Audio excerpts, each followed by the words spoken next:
Core Health. Shout out to Core Health Chiropractic. Keeping me hydrated, baby. In the office. Drink in the office. Thanks to Fred. That's it. That's it. All right. That's what we want to do here. We want to take you to the next level. We want you to achieve your goals. Thank you so much for joining our Fred Talk of the Week. We are here with our friend Stefano, and he'll be introducing himself a little bit more. But the first thing I wanted to ask you guys, because I'm just getting to know you a little bit. You won the ice cream thing. The ice cream thing. The ice cream Love surprise. ice cream. So yeah, how did you and Freddie meet? Tell us the story. I first met Freddie at a very early on, like when I first started training, like I graduated college, I went to start working, and then I started doing some networking. A cousin of mine invited me to go, and I met Freddie there. So I met him at a PAC networking group, like right here in Berks County.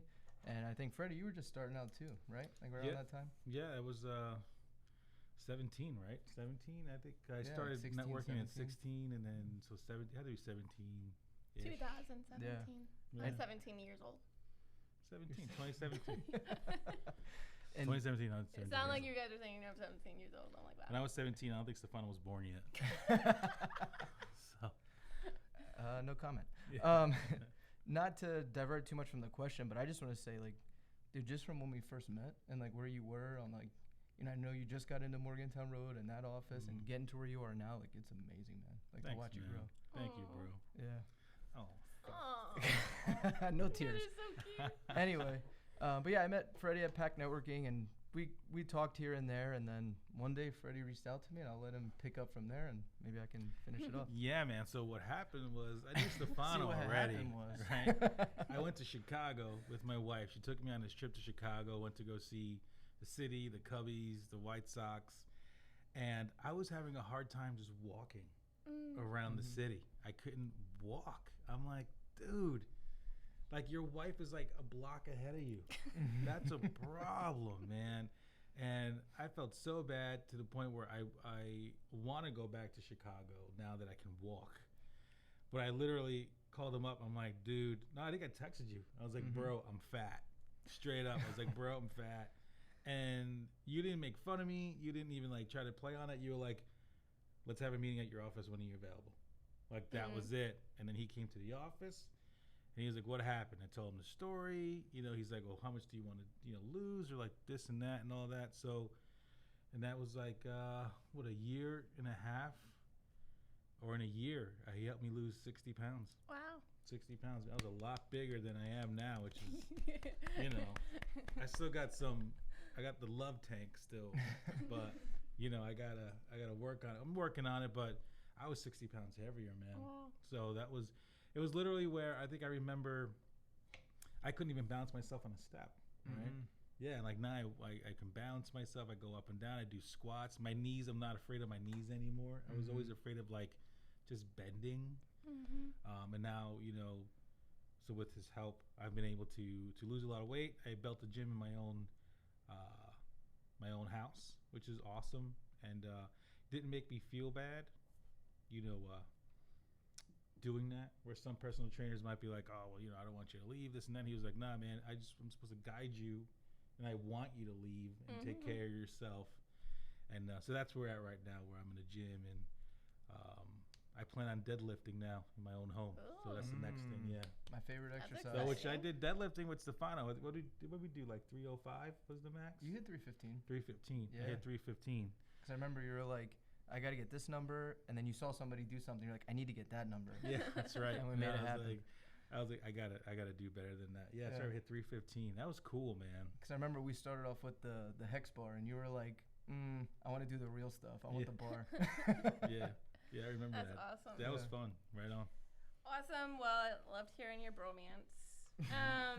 Let's see. So, Stefano, tell us a little bit about okay, so I had a lot of friends in college that went for personal training or, PT, and then so kind of just what inspired that excitement to go to school for it? Why are you doing what you're doing now, or how has that progressed over the past couple of years since college, and then we'll just keep going after that one. Do you want the real story, or do you want the happy nice story? Give us You want the real story? Juice. All right, so growing up, like I was always kind of, I was never really pushed to do anything, but you know, I've always wanted to be a doctor. I always wanted, it was just with that idea of just helping people.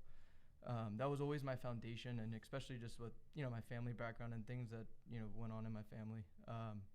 Went to college, not college, sorry, I went to high school first. Have to make it through that first. And going through that, I learned, I was like, I don't know if I really want to do, you know, 8 to 12 more years of school and all that stuff. So I was kind of narrowing down my options. I went to University of the Sciences in Philadelphia, and I was originally pursuing my doctorate in physical therapy there. The real story is, so in high school, you know, good grades, athlete, all that stuff. Went to college and I didn't really adjust well. So grade-wise, like wasn't doing too hot. So I went from a student who was like a 398, you know, 399, whatever that is, and first 2 years or so probably dropped down to maybe like a 299, and I needed at least a 3. And there was, I couldn't pass chemistry. I don't know what was up with chemistry. I took it at Penn State Berks. Shout out to Penn State. And did perfectly fine. B pluses, A minus, whatever. Went to my school, just C minus all the way, and you couldn't get it below a C minus. So didn't make it into that third, fourth year to go into the doctorate program, but instead of just kind of quitting and dropping out there, I was very into fitness. I was very into the body and understanding that. And even with my own journey, I was hitting a point there where I was almost 300 pounds. So I was 299.9. I'll never forget that day when I walked into the school gym with a friend. I stepped on the scale and I was like, this cannot happen. When that happened, I switched over into exercise science and wellness management, and that was probably one of the best decisions I've ever made. You know, from there on out, and my fiance Megan, she'll probably tell you it's probably all her doing, that from there on out, I almost got a 4.0 like every semester. But I was so engaged in the classes. I loved it, everything about it. And even some of the classes I took at my school, it wasn't just anatomy, physiology, all the basic stuff. It was a lot deeper, like really understanding your clients, a lot of psychology. One of my favorite classes that we took was a disability and adapted sports. That always holds a special place in my heart to work with that population.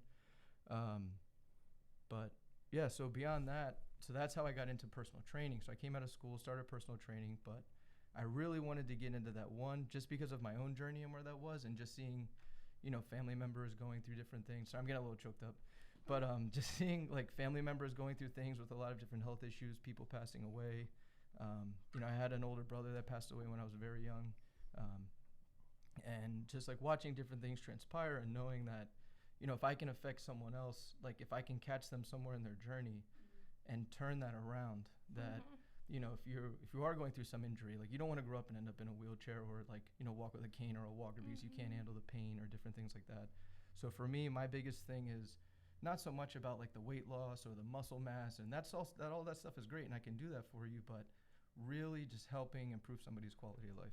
I think what you said about having a quality of life is like what people they never get the full vision of. Like what will it actually do for them when they can like run with their grandkids or just walk upstairs and not have to, you know, feel like very hard. And then also just that idea of self-confidence that you're building in them, you know, that they can get like from one milestone to the next, and then that can translate in other areas of their life, not just like physique. So I think that's really cool that you have that mentality going into it and that you teach that to your people, because a lot of times it is just like, okay, how much weight do you want to lose? But teaching them how to, like when learning psychology, it's all about like the mind shift. Once you have that set mind shift, you can see it translate like into the other areas of your life, and you're like, okay, this isn't that bad because I've done this. So that's really cool. I like that a lot. And just to go off of that a little bit, that's one of my biggest things is I get that a lot. You know, when I ask people, what are your goals? And they say, I want to lose whatever the number is, 5 pounds, 20 pounds. I want to gain this, or I want to look this way. My first question is why? Like, tell me why. And then I'll get, you know, I might get a little BS answer again, but it's like, no, why? Like, really tell me why. Is it, you know, for, you know, some of my older clients, is it like what you said? Do you want to be able to run around with your grandkids? For parents, like especially, I even have people in their 30s, their 40s that are like, you know, I just want to be able to play basketball with my kids or whatever the sport is. So once I know that, it just really helps me frame, and even for me to put into perspective, like, why does this person really want to do that? Yeah, that's so good. All right, so number 3, where are you now in your career? Man. So now I still run my own personal training business called Sarge Personal Training. I'm also a co-owner of Ampersand and Wellness with a lot of other practitioners and friends of mine. We do a full-on like integrative wellness style. So, whether it's personal training, physical therapy, massage therapy, cupping, mental health, nutrition, you name it. My part of that is the personal training aspect of it. And I actually remember while we were training, you were one of the few people that were like, dude, when are you going to do your own thing? And for a while, I was scared. I mean, and I'm sure any of you guys that are watching that are business owners, Freddie, you've said it many times too. There was so much fear. Can I do this? Who's going to even want to come? Is anybody going to come with me? What's that going to look like? But yeah, so, moving through training, like in the stories that we were talking about, I have my own little spot. It's one-on-one personal training, so by appointment only. So the awesome thing about that is being able to really cater the environment to everyone. So whatever music you want to listen to, how private you want the session to be, there's not anybody else walking around. There's not anybody else slamming weights. There's not anybody else like just kind of in around the session or watching you or doing anything like that. That's basically where I'm at now. Which is what I really like about going to Ampersand. That is the one thing I remember. I would go to early in the morning. What do you want to listen to? We had the heavy playlist that played, and it was always it was Freddie's own playlist. It was my playlist. It was heavy. And you're right about the way people are dropping weights or how you get like a little bit, discouraged and all those things, where it's like, no, I went to your place. It was one-on-one. All the equipment was great. I could sit there and like not listen to like all kinds of weird, like, I mean, you know how many times I go to a gym and I'm listening to like pop music? Nah, dude. Oh, that like, I don't know how does that get you pumped to do anything? I remember you were like, if I hear Ed Sheeran or Cardi B one more time. I was like, there's nothing wrong with that music, by the way. No, it's just like there's a time and a place. Right. Like, if I'm like relaxing, Ed Sheeran comes on. If I feel like getting poppy, maybe I throw on a little Katy Perry. But when I want to lift weights, all right, it's not going to be like, just Doesn't make you feel I need Slayer, man. Does it make you feel like a firework? Firework doesn't make you want to be like, it makes you want to just dance. A bag in the wind. Right. It's like, dude, I just want to lift, bro. So then you hear like Slayer come on. It's just, I mean, 315, was great. I can only imagine what I could have lifted that day if it was like Pantera was. You were just ready to go. Holy shit, man! I probably could have lifted the gym. But that's the great thing about Ampersand, though. It's like you go there, it's catered to you, it's one-on-one, great equipment, feels good, looks good, and they're great people overall. So, I mean, if you're definitely looking to change your life, you need to take a trip down there and visit Stefano and visit everybody else that works there, because there's a lot more going on there than just personal training, which is really cool with Ampersand. What's on your playlist? On my playlist? When you go to the gym, what kind of music do you listen to? Or Similar. like when you like. I heard he's listening to WAP. To WAP? No. Don listens to WAP in the back. Just a quick plug to that. We have like a group family text, and one of my cousins like just said that phrase, like, what they say in the background. I'm not gonna say it on here, but he like texted it, and my mom's like, "What is he saying? Who's in this house?" And she's like, "I'm just like, Mom, it's a song. Don't worry about it." Oh my gosh, that's great. But my playlist, similar to Phrase, is a little bit of metal. I'm a little all over the place. Like I can do very rare occasion. I like country, but I can throw some in there. I can do metal. I can do rock. I can do rap. Yeah. It's just there's a certain type of feel. And it's hard to explain, but the song is good. The beat's good. If I feel it, it's probably gonna be good. Let's go. Yeah. Right now, I was telling my roommates, like, I haven't gone, like, the first part when, the gyms were closed, it was, like, terrible, because I tried to do at-home workouts, and I just can't. So I have to go to the gym, but I'm also wearing, like, glasses now, because I'm on the computer a lot. And so now when I go to the gym, I take them off, and I wear my mask, and I have my headphones in. I can't see anybody. And so I'm, like, in my own little world. Yeah. But, like, for me, and I love it, but my roommate is really hard into like metal and stuff like that when she runs. I'm like, how are you listening to this? And I was just kind of joking with her the other day, and she's like, what are you listening to? And I said that when I'm like out driving around, I'm listening to country or some like indie, really hippie stuff, and then I go to the gym, I'm listening to some like ratchet, like like rap and stuff, and I was like, and then I go back out and I'm listening to really nice little calm music, or like EDM. I'll listen to like EDM when I'm running. I listen to a lot. Get my heart rate going. A lot of EDM through college. It's so good. Yeah, I was a metalhead always. Just not now I'm older. Now I'm like, I'm getting soft, but that was definitely hard for a long time. I know. When I walk in your office, it's still pretty hard in there. Yeah, it is. That's right. All right. So what else do we have here? Okay. What do you see your vision for the future with your personal training, with your business that you have? What do you want to do?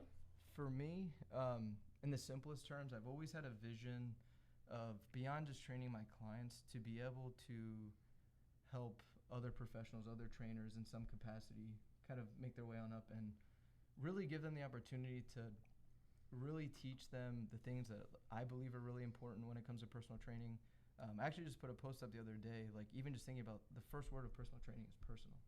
So being able to teach other trainers, hopefully you already understand the anatomy and all that stuff. You should know that already. Anybody can make an exercise program, and whether it's good or bad or whatever that is, it doesn't matter. But if you can't connect with your clients, if you can't understand where they're coming from, why they want to achieve the goals they want to achieve, I'm not going to train a high school athlete the same way I would train a single mom. It's just completely different. Right. But yeah, for the future, just being able to develop a business where I'm able to start coaching other people that are coaching other people. So being able to not replicate myself, but be able to give a lot of those really good aspects, a lot of the stuff that took me the experience in just working with different people to teach people how to do that. And even with Ampersand, like being able to get into another location, maybe Ampersand 2.0, who knows?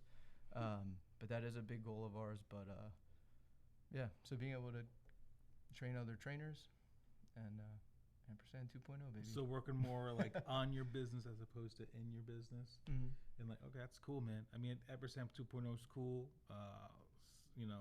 Sarge personal training's cool. I like to see like 2.0, 3.0, 10.0. That's the goal. Or X. Sarge personal Unlimited. training X. Oh man. And let's see what the next one was.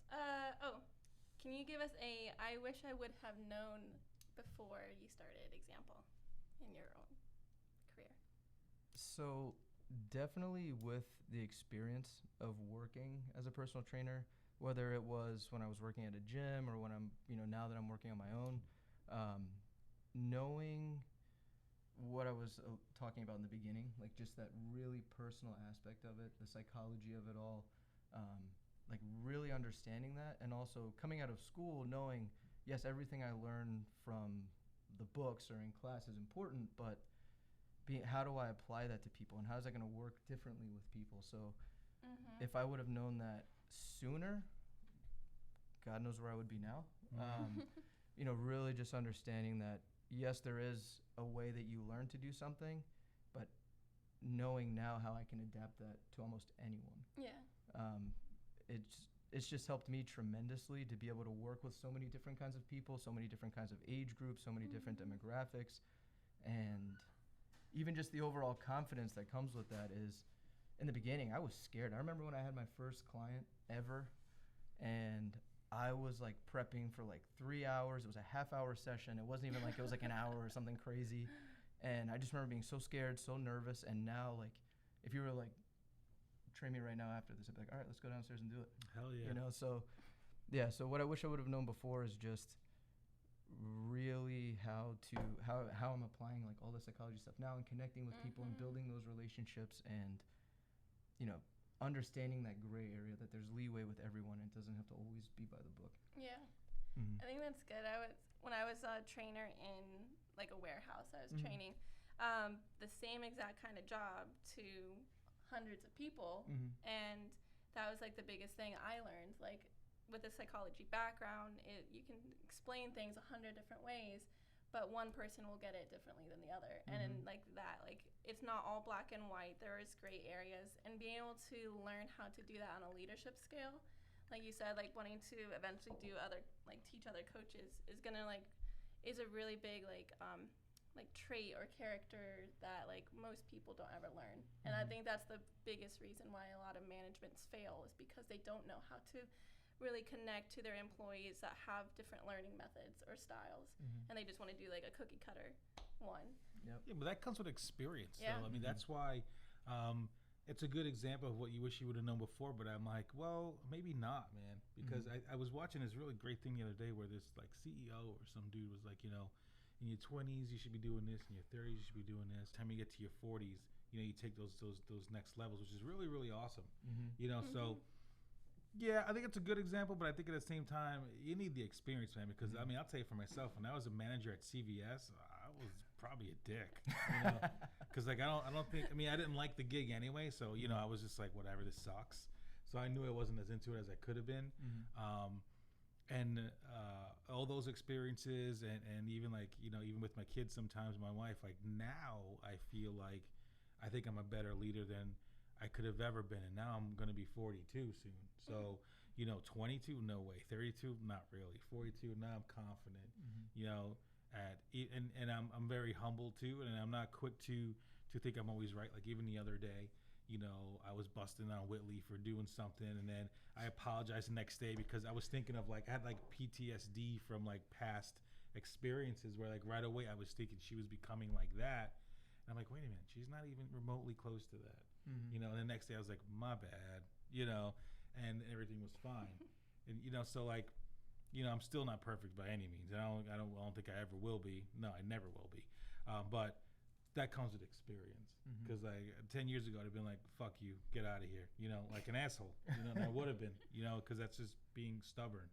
Where now I'm like, no, that's stupid, you know, and so, yeah, you know, I think it just comes with experience too. No, I agree 100%. I mean, even the stuff that I said, like I wish I would have known, I never would have learned it. Or I never would have even known to know it before without that experience. Right. It took so many sessions. I mean, I have binders of like health history forms, like people I've trained. Obviously, I'm not training binders of people right now. So all of those people that aren't here, not all of them we ended on like any kind of poor terms or whatever, but you know, they were all learning experiences. Like I've learned something from every single client. And that's a big asset to it happens to this day to where like even Whitley, I was like, Whitley, you know, she was doing a photo shoot for us, and she does like a bunch of clients, but there was a photo shoot where I was like, hey, make sure you do A, B, C, and D, and that happened. And she's like, oh, why should I do that? I'm like, because this is what happens. And sure enough, that happened. You know, that situation happened, and I'm like, but that's not knowing everything. That's called I'm 20 years in. You know, I'm 20 years of doing marketing and working for people and services and stuff. And so, you know, that's where that whole thing is. Experience is the best thing. And when you're young, you kiddos out there, you know, I know you want to like learn everything yesterday and you think you know everything. You don't know shit. All right. And I mean that with love, because I didn't know. I thought when I was in my 20s, I knew everything. I knew nothing. In my 30s, nothing. And I'm sure when I hit like 60, I'm going to be like, man, that was stupid in my 40s. I didn't know anything in my 40s. So, yeah, I mean, patience, you know, perseverance, and life experiences, man. Life experiences will teach you everything. Have the patience to have those and experience those. Because that is why we're all sitting here. It's just life, you know, and having the ambition to do things. But just you know, doing what we feel best is what gets us to where we are now, and God knows where we're going to be in like a week, let alone a month, a year. I mean, God knows I'm waiting for 2021, man. I know. So excited. Core Health, shout out, what up? So before we go Yeah. and plug Stefano's stuff, I did accumulate a couple of questions just as I was listening to you guys talk. Questions. Let's do it. Questions. Stefano, did you always know that you had a passion for like biology and fitness throughout like even high school and college? No. Growing up, I grew up, again, before I even say there's nothing wrong with Reading, I grew up in Reading, I still live in Reading. As I was growing up, I really wasn't allowed to like go outside that much. It was always very, like, I was very watched. It was no like, only can go to the block or whatever. It was just like you stay inside, hang out. If I hung out with my friends, I would go to their houses and go outside and do stuff. So I was a very big gamer as a kid, a lot of video games, a lot of different stuff like that. I played sports like here and there with my friends, I'm Italian. I tried soccer. I'm not built for soccer. So I'll just throw that out there. You went cooking. You do cooking. So then, growing up, like 7th, 8th grade, I started playing football. And then 9th grade I went to Governor Mifflin High School, and that's when I had my first strength training class. And just from there on out, I just loved it. I mean, I had the opportunity to like work out and be with my teammates, build those relationships. And it was an area where, whether it was, 30 minutes, an hour and a half, whatever it was, the practice, workouts, it was a time for me where I could solely just work on myself and just be with other people that are doing the same thing. And no matter what was going on in my life, like for that period of time, it didn't matter. So it definitely started in high school.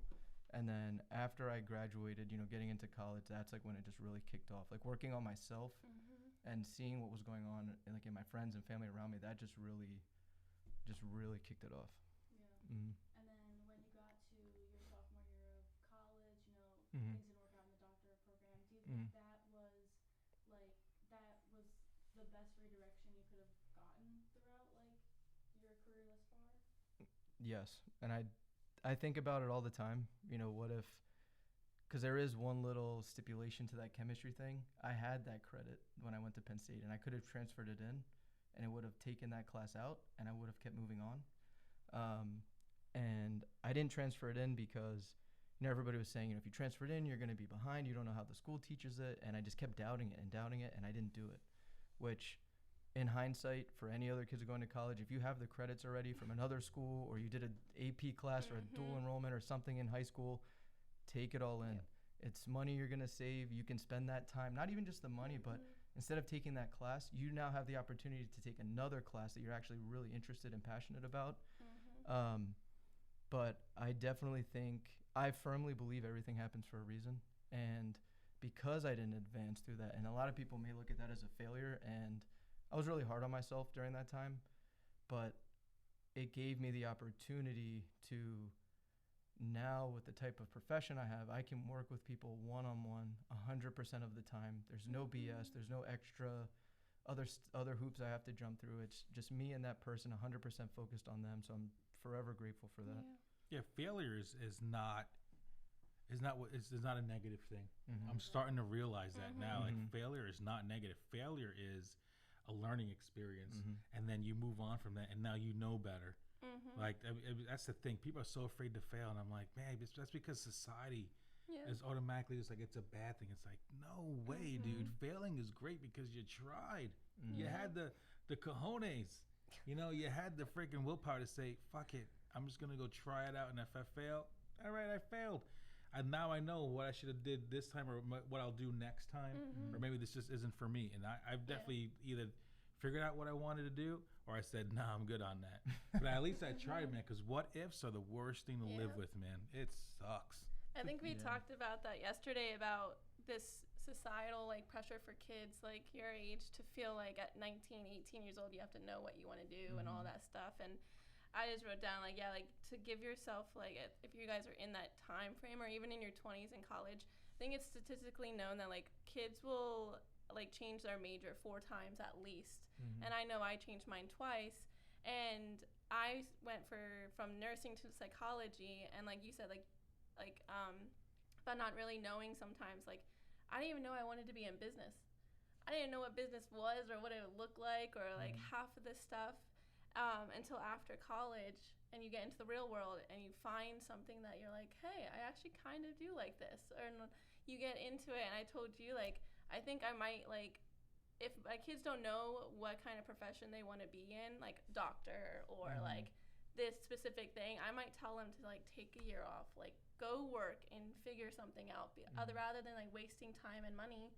And maybe in that time you'll learn or you'll fail or something, and something else will click for you, you know what I mean? But I think that's the big thing, is for kids to not feel like they have to figure it out. Take the first 2 years of college and try out lots of different things, not just feel like you have to have it your freshman year, No, I couldn't agree more. I think if I could leave any advice to any kids that are out there now, whether you're young, you're in high school, college, what you're trying to figure stuff out, one of the biggest things I think that really helped me out was being able to like intern at different places, shadowing different professionals. If you think you like something, go find someone that's doing it, and just ask them. Say, hey, could I shadow you for a day, or do you need an intern? Or, and you know, I know a lot of times like there's like paid internships, unpaid internships, but I would say if you can, don't even worry about it. I mean, that experience and being able to see someone doing what you think you want to do, and then going to see it, and then realizing like, holy crap, I don't like this at all. Like, you might like the idea of it, and then you see everything that person has to do to make it happen, and you're just like, that's not for me. Right. That is one of the biggest things. I mean, even if it's not something offered by your school or your college, like don't wait for them to tell you have to take this intern course and go find somebody. Just do it. You know, if you, even for marketing and website stuff, if you like that, ask Freddie. Say, hey, can I see what you do for a day? Prime example, if you like training, ask me. I have interns right now. And even in that perspective, it's amazing to see what, even with people interning with me, some things that I think are so basic that people just don't know.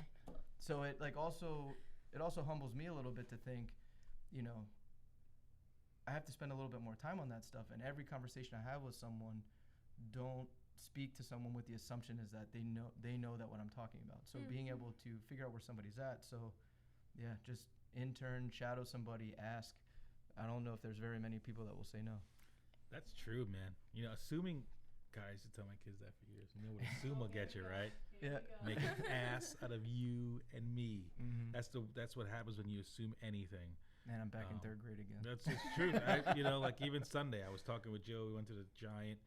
I assumed that she was texting while I was trying to get something done, and that was not the case. She was looking up her recipe.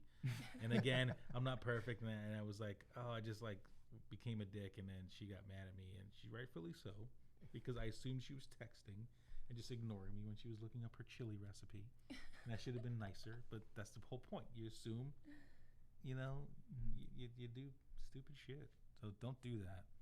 All right. So as we wrap up, you can go ahead. I put a shameless plug for your business. Tell us where it is, how they can reach you, social media, contact information, and then we'll close it out, guys. All right. Well, first, thank you guys so much for having me on here. Ampersand Integrative Wellness. We are at 7 Bristol Court over in Wyomissing, across from the Walmart, a couple businesses down from Tino's, if you know where that is. We offer personal training. There's another personal trainer besides myself, Jesse Hershey, great guy. Massage therapy, cupping, mental health therapy, yoga meditation, nutrition, physical therapy. We also are bringing in a music therapist. I don't want to say that too soon, but that's under the wraps. It's coming in. Metal. That's cool. Yeah. Probably shouldn't have said that, but there it is. You know, also working with grief therapy. We have one-on-one and group support there. We also have a wellness educator. She has a couple different roles for us. She does some admin work, but she does a lot of wellness education. She does the biggest thing for us is integration. So if you're coming in and working with multiple practitioners, we actually have a meeting every single week where the people that multiple practitioners are working with, we actually sit down and discuss the type of services and care that we're giving you. And we're all on the same page. We're all communicating. We're always checking in with you. Our biggest thing is to let you guide us along your journey. We're not here to tell you what to do. So that's us in a nutshell. Again, to find me personally, Facebook, my name is Stefano Sarge. Instagram is Sarge Personal Training. You can also look us up on our website that Freddie made, which is amazing, ampersandintegrative.com. And thank you guys so much. Thanks for coming, bro. Yeah, Appreciate it, man. good Love talk, chatting with guys. you. Love that you hang out and hang. You're a good dude, man. Thank you, man. Love you, Aw. bro. For sure. Well, guys, as always, thank you so much for joining us. I will be posting up the topic or guest speaker next week. A few more things are in the works, as well as we work with Angie to make this experience better every week for you guys. And let us know what you guys thought in the comments. Check out it on IGTV series. And as always, let us create something awesome today. Let us.